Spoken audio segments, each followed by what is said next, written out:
껍데기 종교주의라는 제목으로 함께 은혜를 받을 텐데요.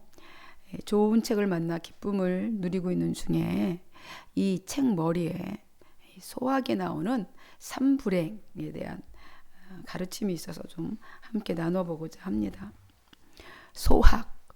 소학은 말 그대로 작은 배움이죠. 그냥 한자 풀이하면 그런 말인데 곧 이 소학이란 기초가 되는 배움이겠죠. 기초가 되는 배움, 기초 학문이죠. 이 소학의 이 가언에 나오는 가언이라는 거 이제 본받을 만한 좋은 말이라는 뜻인데 이 가언 편에 이 삼불행의 가르침이 나옵니다.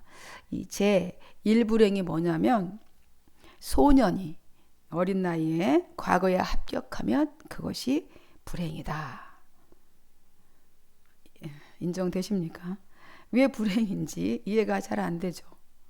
최연소 우리 합격하면 너무 자랑스러워하잖아요.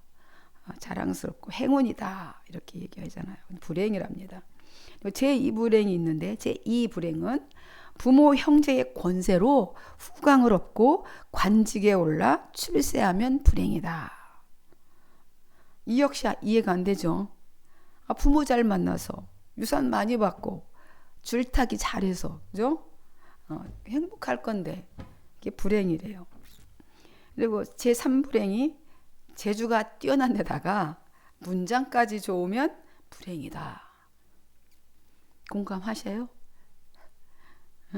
재주가 아주 뛰어난데 거기에 문장까지 좋아. 그러니까 겸비했다는 거죠. 문물을 다. 아니 재주 있고 문장 좋으면 얼마나 큰 축복입니까? 그런데 이것이 불행이라고 소학에 이렇게 가르치고 있습니다. 소학에서 말하는 이 삼불행은 이 조건이 뭡니까? 우리가 되고 싶은 거잖아요. 좀 읽어보니까 모두 되고 싶은 것들이 아닌가 싶습니다.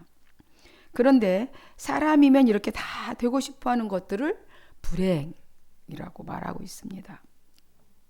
이 기초교육이니 소학이 삼불행을 말하는 까닭이 있겠죠. 우리가 생각하고 있는 그 행운이라고 하는 그 조건들이 뭘 하냐면 배움의 그 자세를 잃어버리게 한다는 겁니다. 그래서 불행이라는 거예요. 따라서 불행 중에 가장 큰 불행은 배움의 자세를 잃어버리는 것입니다. 이 배움의 자세는 이 학문에 관해서만이 아니라 우리의 삶이나 이런 신앙생활에서도 아주 중요한 덕목이라고 생각을 합니다. 우리가 이게 성경 말씀을 계속 읽고 또 듣고 이렇게 해야 하는 이유는 그 믿음의 선배들, 성경에 기록된 믿음의 선배들의 그 믿음을 배우고 또 주님의 그 삶을 배우고 성부, 성자, 성령 하나님의 그 임재를 느껴서 구원받은 성도의 기본을 갖추게 되기 때문에 그렇습니다. 그래서 성도의 삶도 계속해서 배움의 자세로 나갈 때 우리가 성장하고 성숙해질 수 있는 것입니다. 여러분 소학에 이렇게 삼불행이 있다면 우리 그리스도 안에는 뭐가 있습니까? 삼복이 있겠죠. 삼복이 있습니다. 저는 제1복을 그리스도의 이름으로 무엇이든 강구할 수 있는 복. 그죠? 그것이 첫째 복이라고 생각을 합니다. 그리고 두 번째 복은 그리스도를 믿으면 우리가 죄에서 해방되잖아요. 그래서 죄에 얽매이지 않습니다. 그래서 그것이 두 번째 복이고 또 세 번째 복은 하나님의 자녀로 영생을 누리는 복입니다. 가장 큰 복 세 개를 제가 집어서 말씀하셔서 이외에도 엄청난 복들이 있지만 그리스도 안에 있으면 그래서 영혼이 잘 되고 범사가 잘 되고 강건하게 되는 복이 임하게 되는 것입니다. 예수님께서 예루살렘에 가셔서 이제 유월절을 지키셨어요. 유월절을 지키시고 이제 사마리아를 지나 고향 갈릴리로 이제 돌아오셨습니다. 이제 갈릴리 이 가나에 가셨는데 그때 가버나움에서 사는 왕의 신하가 주님을 찾아와서 병든 아들을 살려달라고 합니다. 주님은 그의 아들을 살려주셨죠. 말씀으로 치유하셨습니다. 이것이 주님이 갈릴리에서 행한 두 번째 표적이다라고 지난주까지 살펴보았습니다. 그 후에 주님은 유대인의 명절이 되어서 또 예루살렘에 올라가십니다. 근데 이번 명절은 또 어느 절기일까요? 이 명절의 이름이 밝혀지지 않았기 때문에 참 많은 추측들이 또 있는 것 같습니다. 예수님은 이 공생의 기간을 이렇게 계산하는 학자들이 있는데 이제 그들에 의하면 이 명절은 이제 한 3월쯤이 아닐까 해서 불임절이라는 견해를 가지고 있습니다. 이 불임절은 들어보셨죠? 에스더서에 나오죠. 유대 민족이 누구에게? 하만에게 이제 멸절당할 위기에 있었습니다. 그 하만의 손에서 하만이 제비를 뽑아서 날을 정해서 유대 민족을 멸절하려고 했었죠. 그래서 부르 제비 뽑다라는 거에서 유래된 건데 이게 불임절입니다. 이 불임절은 이제 유대 민족에게 있어서 아주 그래서 중요한 날이겠죠. 민족이 멸절의 위기에서 구원받는 그래서 그날을 축복하는 명절이 불임절입니다. 에스더 9장에 나와요. 예수님은 이 명절을 지키기 위해서 이제 예루살렘으로 또 오시죠. 올라가십니다. 하셔서 어디 양문이라는 예루살렘에 이게 모양이 있다면 그 양문이 있어 드나들 문 예루살렘 들어가는 문 그 양문의 곁에 이 베데스다라는 연못이 있습니다. 그 베데스다라는 연못으로 가셨습니다. 그러니까 양문은 어떤 문이냐면 양, 제물로 드려질 양들이 들어가는 문, 그래서 양문이라고 합니다. 그 곁에 이제 이 자비의 집이라고 이름 붙은 베데스다라는 이 집이 이 연못이 있었다는 것이죠. 그러니까 이 연못은 이제 간헐적으로 이제 가끔 이게 물이 동해서 가끔 천사가 내려와서 간헐천이 늘 있는 것이 아니라 이제 그때 천사가 내려와서 가끔 물을 이렇게 휘 젖어서 물을 동하게 하는데 그때 가장 먼저 뛰어들어가는 사람 그런 환자가 병고침을 받는다라는 거죠. 그래서 그 자비의 집이라고 베데스다라고 이름 붙여져 있습니다. 말 그대로 자비의 집인 거죠. 지금 이 자비의 주인이신데 주님은 자비의 주인이시잖아요. 주인이신 주님이 그곳에 찾아가셨습니다. 지금 그곳에는 이제 각종 병자들이 다 이제 누워서 이제 간절하게 그 물의 움직임, 또 그 물만 쳐다보고 있겠죠. 물의 움직임을 기다리고 있었습니다.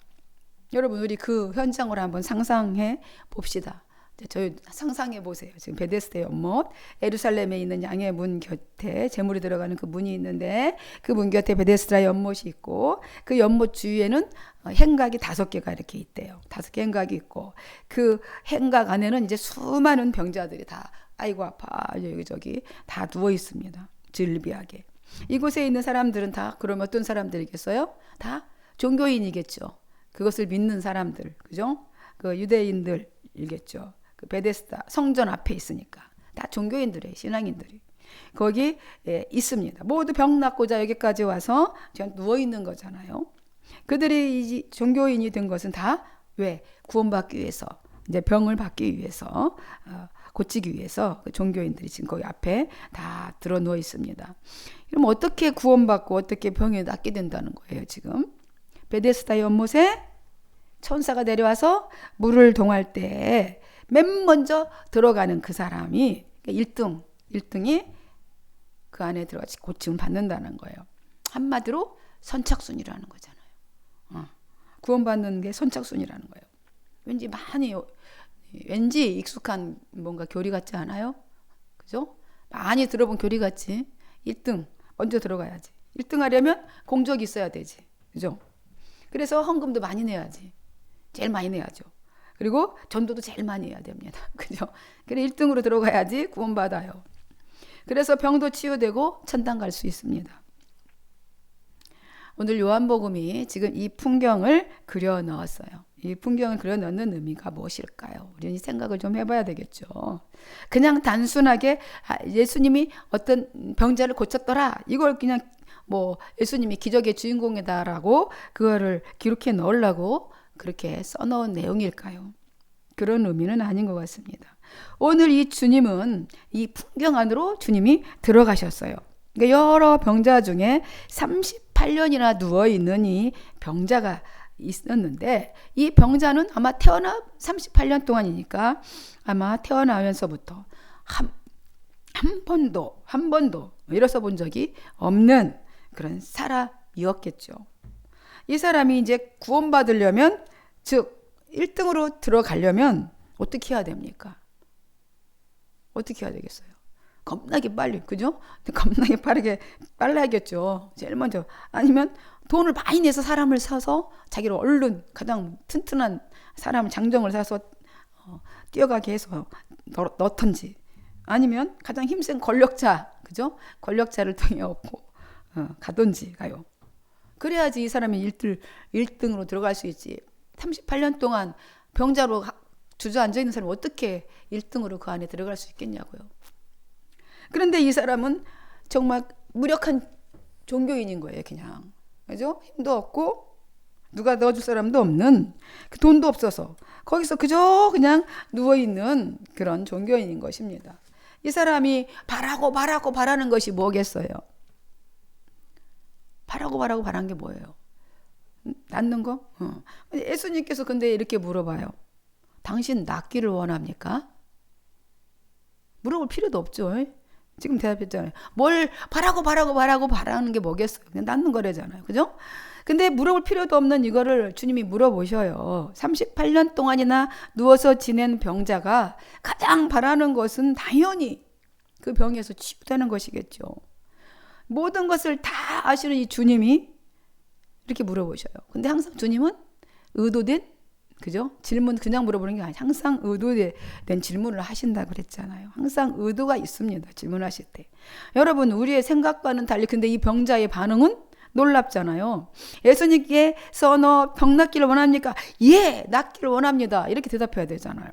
어떻게 대답합니까? 근데 병자는 이렇게 대답해요. 그 다음에 뭐라고 얘기해요?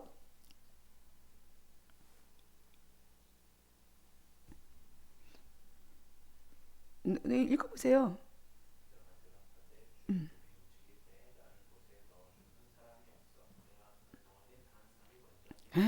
그래요. 물이 움직일 때마다 나를 거기 못에다 넣어주는 사람이 없습니다. 지금 병 낫기를 원하냐 물어봤는데, 나를 물이 통할 때마다 거기다 넣어주는 사람이 없어요. 내가 가는 동안에 딴 사람이 먼저 들어가서 나는 못 들어갑니다. 이렇게 말하는 거예요. 무슨 말이에요? 이 병자가 바라고 원하는 것이 뭐라는 거예요, 지금? 병 낫는 게 아니고 먼저 못에 들어가는 거예요. 그 사람이 원하는 게. 누군가가 자신을 들어서 넣어주는 거예요. 본래 이 병자는 병 낫는 것이 소원이었겠죠, 그죠? 원래는. 근데 자기도 모르게 뭐에? 가스라이팅이 된 거죠, 그죠? 이 종교에 가스라이팅이 되어서 병이 낫는 게 아니라 못에 들어가는 것이 목적이 돼버린 거예요. 주님은 이 왜곡되고 빗나간 이 종교의 그 민낯을 이 사건을 통해서 지금 우리에게 고발하고 계시는 겁니다. 우리에게 지적하고 있는 거예요. 너는 정말 뭐가 목적이냐 물어보는 거죠. 목적이 뭡니까? 이런 일들이 2000년 전에만 지금 있는 것이 아니잖아요. 그죠? 요즘은 녹심화가 됐어요. 우리 예를 들면 뭐예요?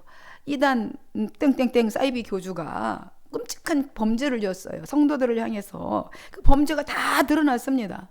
그래서 감옥에 갇히게 됐는데 그 성도들은 어떻게 됐을까요? 그 후에 아유 우리가 정말 다 속았어. 회개했습니까?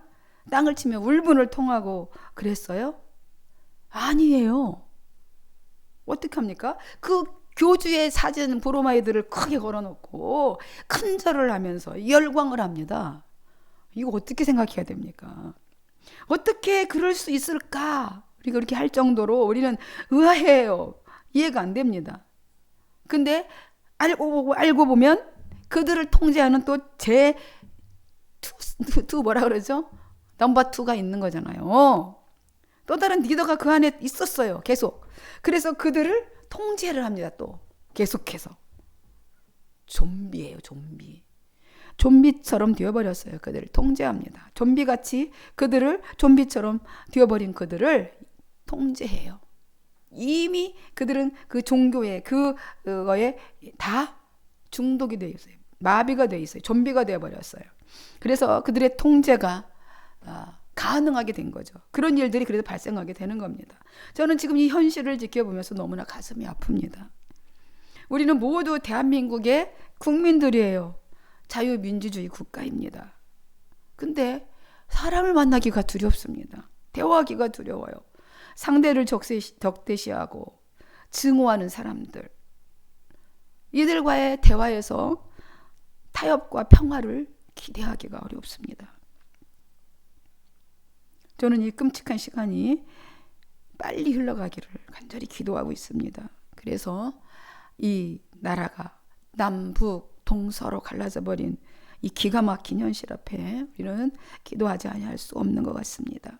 전국에 빨리 안정이 되었으면 좋겠습니다. 주님은 이제 모세에 들어가고 싶어하는 그 사람에게 이렇게 말씀하십니다. 일어나서 당신 자리를 챙겨 들고 걸어가십시오.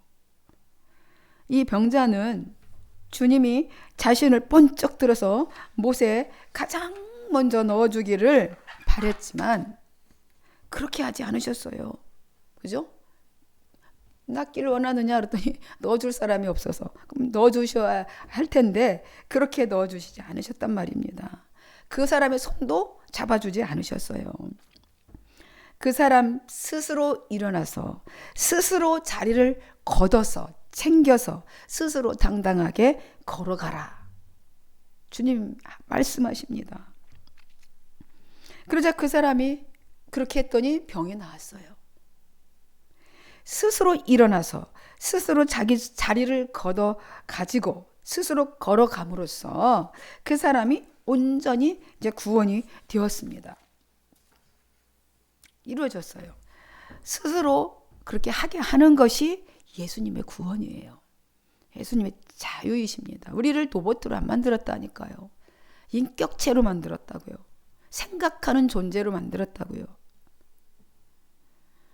그런데 그렇게 하셨는데 그 구원에 대한 결과는 썩 좋지 않습니다.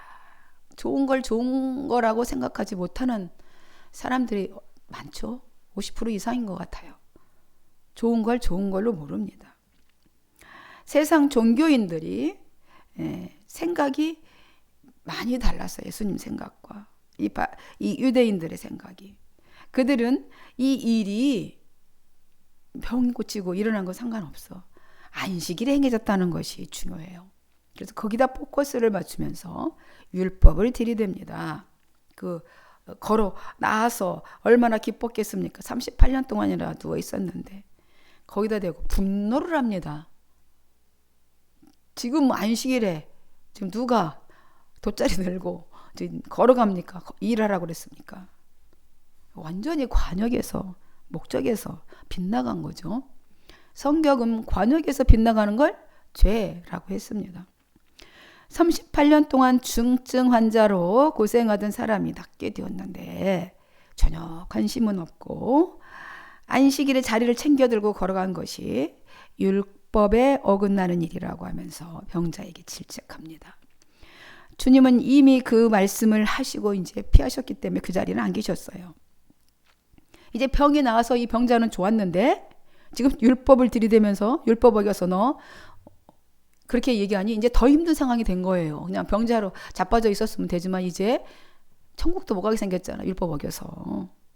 병 나은 사람은 엄청 더 힘든 상황이 된 거예요. 여러분, 고침을 받은 병자가 주님께 감사하고 찬양했다는 내용이 한 줄도 없습니다. 이 환자는 율법주의자들이 안식일 계명을 어겼다고 하니까 이제 자신의 이제 신변이 위태로워요. 자기 생명 이제 천국 가기는 큰일 났다. 율법 어겼으니 생각하고는 이제 자신의 행동을 막 해명하죠. 제 병을 고쳐주신 분이 지금 이 제자리에 안 계시고 나 제자리를 챙겨가라고 했습니다. 이렇게 하는 거예요. 그러니까 엄청난 은혜와 축복을 입었는데 그래서 자신의 안위를 위해서 이제 그러니 자기가 이 안위를 위해서는 그 고쳐주신 분은 그분을 탓하고 있는 거예요. 그냥 많이 들고 가라서 들어갔다. 내가 죄짓고 내가 율법 먹이려고 어긴 게 아니고 나의 병을 고쳐준 그 양반이 챙겨 들고 가라고 했다. 탓을 하는 겁니다.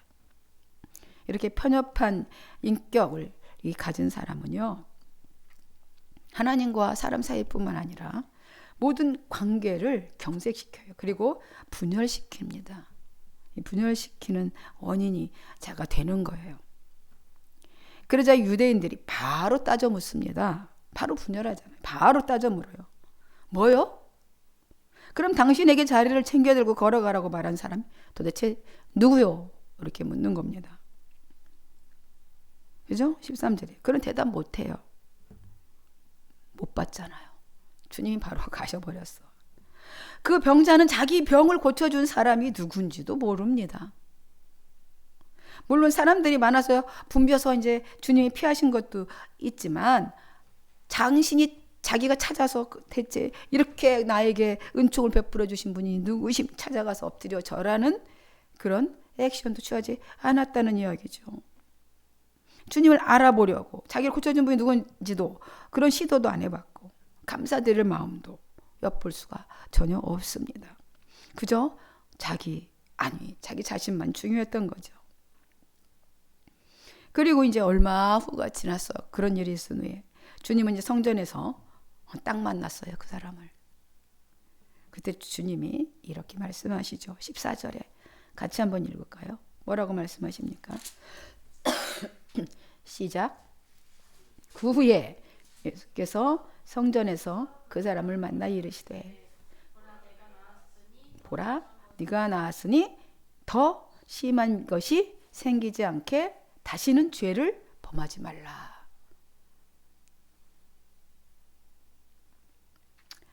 무슨 생각이 드세요?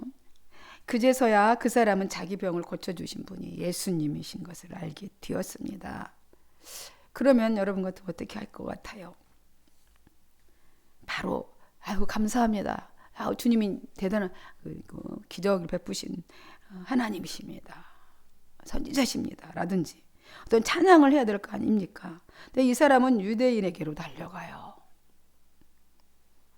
왜? 자기 율법 어겼다고 뭐라 했잖아요. 자기 자리에게 자리 들고 걸어가라고 한 사람은 지금 분명히 주님이 그 사람의 상태를 알고 죄짓지 말라 했잖아요. 근데 가요. 자리를 두고 걸어가라고 한 사람이 예수라고 고발을 합니다.